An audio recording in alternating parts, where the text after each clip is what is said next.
अहादीस की रोशनी में ये देखेंगे कि अज़ान किन किन मौक़े पर देनी चाहिए। तो इसमें सबसे पहले सही बुखारी की हदीस नंबर 630 हमारे सामने है, जिसको रिवायत करते हैं मालिक बिन हवैरिस। वो कहते हैं कि दो शख्स नबी सल्लल्लाहु अलैहि वसल्लम के पास सफ़र के इरादे से आए, तो इनसे नबी सल्लल्लाहु अलैहि वसल्लम ने फरमाया कि जब तुम निकलो और नमाज का वक्त आ जाए तो तुम अजान दो, फिर अकामत कहो, और इसके बाद तुम में जो बुजुर्ग हो वो इमाम बने।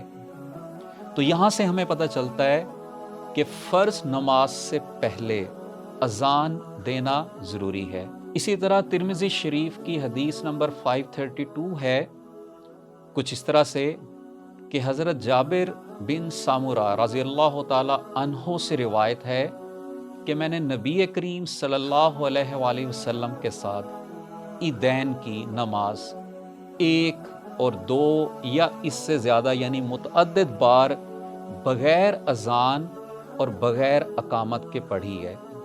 तो इस हदीस से हमें ये पता चलता है कि ईदैन की नमाज के लिए अज़ान और इकामत देना सुन्नत में नहीं है। इसी तरह सही बुखारी में हदीस नंबर 632 हमें सफ़र, सर्दी और बारिश में अज़ान से मुतल्लिक़ कुछ इन्फॉर्मेशन मुहैया करती है।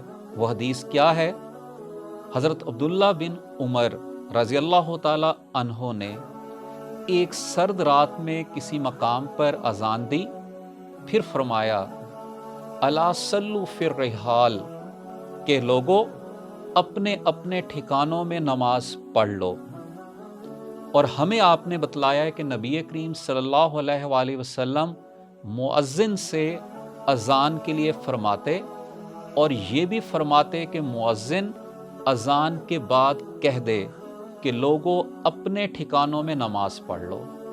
ये हुक्म सफ़र की हालत में या सर्दी या बरसात की रातों में था, यानी अगर कोई तूफ़ानी रात है या कोई सफ़र कठिन है, मुश्किल है और इंतहाई सर्दी का मौसम है, तो उसके अंदर अज़ान देने के बाद लोगों को कहा जाता था कि वो अपनी अपनी जगह पर नमाज को पढ़ लें।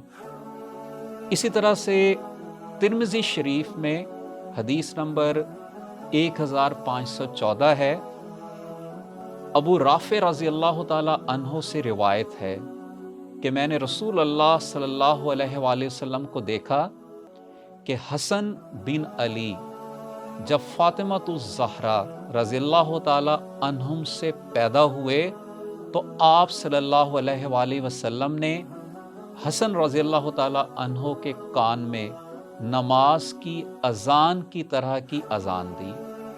तो इसीलिए जो उलमा हैं वो अमूमन ये फरमाते हैं कि जो नौमौलूद बच्चा हो, उसकी पैदाइश के बाद उसके दाएं कान में अज़ान दी जाए और बाएं कान के अंदर अकामत पढ़ी जाए।